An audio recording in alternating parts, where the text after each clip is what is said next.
সাবেক প্রধানমন্ত্রী বেগম খালেদা জিয়ার ছোট ছেলে মরহুম আরাফাত রহমান কোকোর ৫৬তম জন্মবার্ষিকী উপলক্ষে আশুলিয়ায় আলোচনা সভা এবং দোয়া মাহফিল অনুষ্ঠিত হয়েছে। অনুষ্ঠানটি রাতের সময় কাঠগড়ার দুর্গাপুর এলাকায় আয়োজিত হয়। বিস্তারিত থাকছে মোজাম্মেল হোসাইনের তথ্যচিত্রে।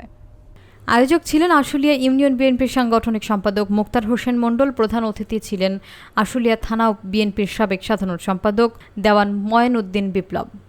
দোয়া মাহফিলে আরাফাত রহমান কোকোর রুহের মাগফিরাত কামনা করে বিশেষ প্রার্থনা করা হয়। এ সময় স্থানীয় বিএনপির বিভিন্ন স্তরের নেতাকর্মী উপস্থিত ছিলেন। প্রধান অতিথি দেওয়ান মঈনুদ্দিন বিপ্লব বলেন, বিএনপির নামে যারা মিথ্যা অপপ্রচারের চেষ্টা করবে তাদের বিরুদ্ধে কঠোর ব্যবস্থা নেওয়া হবে। তিনি আরও জানান, বিএনপি ক্ষমতা এলে পূর্বের সকল হত্যাকাণ্ড, খুন, গুমের বিচার কার্যকর করা হবে। সভায় রাজনৈতিক মূল্যবোধ, পারিবারিক মূল্যায়ন এবং দলের ঐক্যবদ্ধতার উপর গুরুত্ব আরোপ করা হয়। অনুষ্ঠানের মাধ্যমে শহরের রাজনৈতিক নেতাকর্মীর মরহুম কোকোর স্মৃতিকে শ্রদ্ধা জানান এবং দলের নীতি ও মূল্যের প্রতি সমর্থন পুনর্বার প্রকাশ করেন।